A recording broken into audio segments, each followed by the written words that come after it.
Sau những gì đã xảy ra đêm qua, cả gia đình Tata đã thức dậy sớm. So với ngày hôm qua, tâm trạng của Ian lúc này dường như đã tốt hơn một chút. Cô đang chải đầu và làm đẹp cho cô con gái út. Bên cạnh, Tata đang chơi đùa với Gracie, trông cảnh tượng thật ấm áp. Có lẽ anh hiểu nỗi khổ tâm của Ian. Kể từ khi về với gia đình này, cô chưa từng được nghỉ ngơi.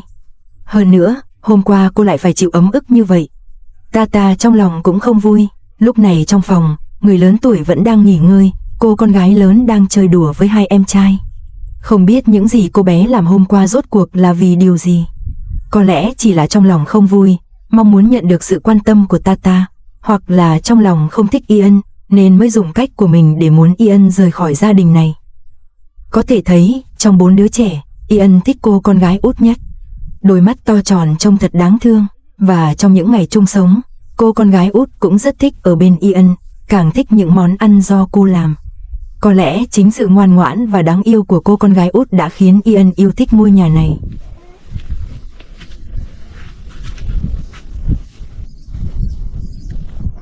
Đúng lúc Ian đang chải tóc cho cô con gái út, cô con gái lớn đột nhiên chạy đến. Mặc dù hôm qua hai người đã xảy ra chuyện không vui, nhưng Ian không để bụng và định chải tóc cho cô con gái lớn. Tiếc là cô bé đã từ chối, rõ ràng là cô bé không thích Ian, có lẽ trong lòng vẫn còn giận chuyện hôm qua. Lúc này Tata bước tới khuyên nhủ con gái, mong cô bé có thể hòa thuận với Ian. Nhưng cô con gái lớn vẫn tỏ ra đặc biệt kháng cự. Trong sự bất lực, Tata đành phải tự mình chải tóc cho cô con gái lớn.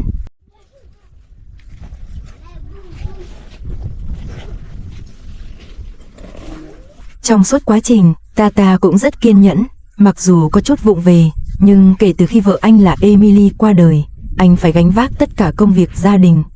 Tuy nhiên, dù vậy, trong lòng anh vẫn cảm thấy có lỗi với các con.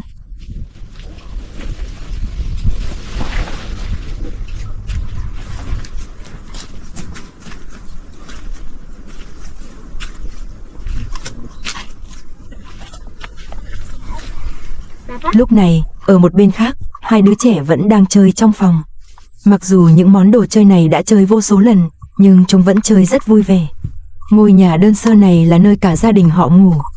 Được dựng lên bằng những tấm ga trải giường và vải nhựa bỏ đi, trông vô cùng tồi tàn và đơn giản.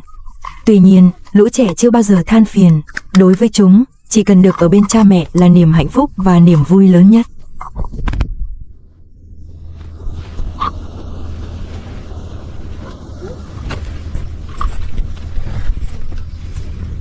Lúc này Tata vẫn đang chải tóc cho cô con gái lớn. Gracie ngồi một bên, chăm chú nhìn cô bé. Mặc dù hôm qua bị đánh 2 lần, nhưng cậu bé không hề giận.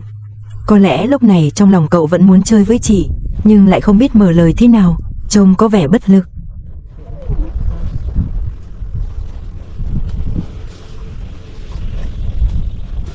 Trong lúc Tata chăm sóc con cái, Ian chuẩn bị pha trà sáng cho gia đình. Người Iran cũng rất yêu thích trà đen, không thể thiếu nó trong cả 3 bữa ăn. Mỗi lần uống trà, họ còn chuẩn bị một ít, dù môi trường có tồi tệ đến đâu, họ vẫn tận hưởng cuộc sống. Mặc dù không thể so sánh với chúng ta, nhưng tinh thần lạc quan này của họ đáng để chúng ta học hỏi. Có lẽ cuộc đời không có sự hoàn hảo, nghĩ thông suốt rồi sẽ thấy hoàn hảo.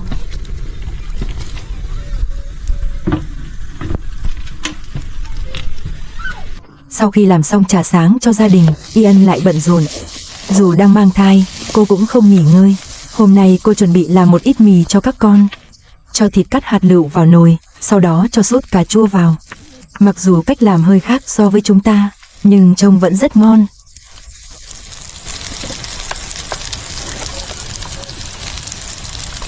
Trong các video đã đăng trước đó, có cư dân mạng đặc biệt thương Ian, cho rằng Tata không phải cưới một người vợ mà là một bảo mẫu.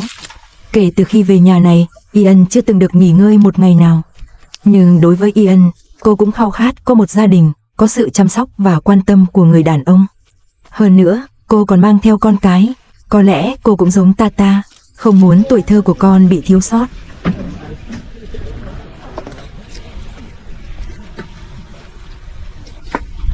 Sau vài phút bận rộn, món mì đã gần hoàn thành. Lúc này cô con gái út đã ngồi xổm bên cạnh, nhìn chằm chằm vào món ăn trong nồi, trông hệt như một chú mèo tham ăn, vô cùng đáng yêu. Có lẽ trong 4 đứa trẻ, chỉ có cô con gái út là thích Ian nhất và thích món ăn do cô làm hơn. Điều này khiến Ian cảm thấy đặc biệt an ủi.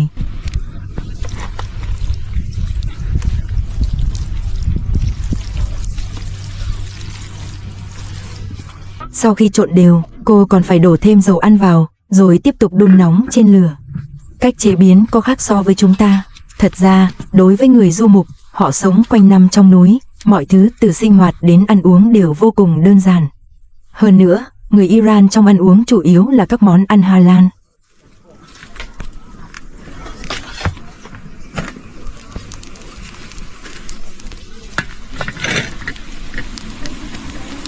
Không lâu sau, món ăn được Ian chuẩn bị công phu cuối cùng cũng ra lò. Có lẽ đối với chúng ta, trông không có vẻ thèm ăn lắm, nhưng lũ trẻ bên cạnh lúc này đã không thể chờ đợi được nữa. Dù sao thì trước khi Ian đến, họ đã lâu rồi không được ăn mì.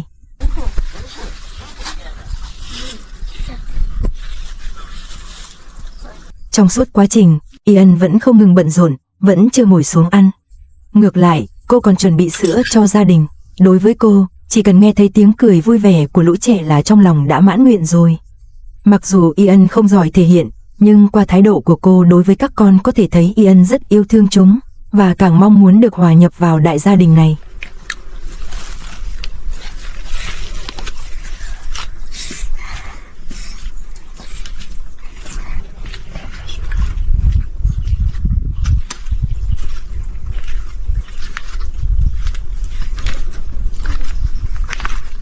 Đến tối, Tata lại dành thời gian chơi với các con, trông có vẻ hôm nay họ hòa thuận hơn. Lúc này, cậu con trai út đã ngủ sớm, người lớn tuổi một bên có lẽ vẫn còn yếu, đang nằm nghỉ. Vì không có điện ở khu vực miền núi, đèn dầu trở thành công cụ chiếu sáng chính của họ. Mặc dù cũng có năng lượng mặt trời, nhưng không đủ để duy trì cuộc sống cho cả gia đình.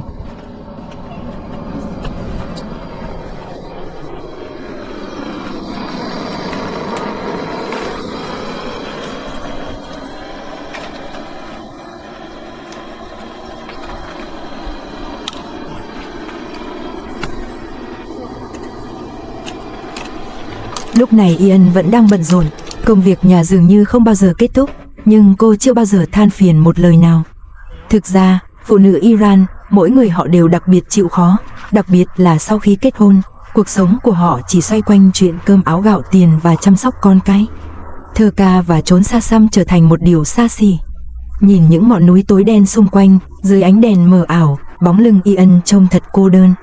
Có lẽ đây chính là cuộc sống chân thực của người du mục.